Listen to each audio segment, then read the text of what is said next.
In this video, we're discussing the host pool cloning improvements that we've introduced in Nerdio Manager for Enterprise 4.5.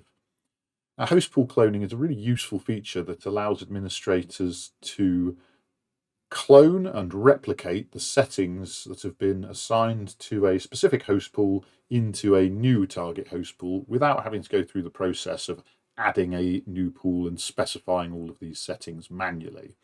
However, there were a couple of limitations as to where you could place these host pools, and we've tried to address that in the 4.5 release.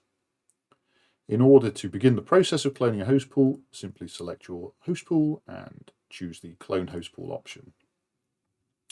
From here, we can specify details about the host pool. In our 4.5 release, though, we have specifically introduced the ability to clone host pools to a target resource group, which can be very helpful if you wish your new host pool to be delivered to a specific resource group. And we've also introduced the ability to use new custom app group names when cloning.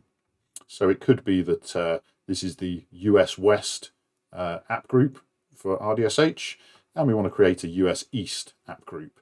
We can now, at the point of cloning, specify this new app group name, which can save time for the administrator and also help with future identification of what the pool's role is. I hope this video has been useful. Thank you for your time, and we hope to see you again.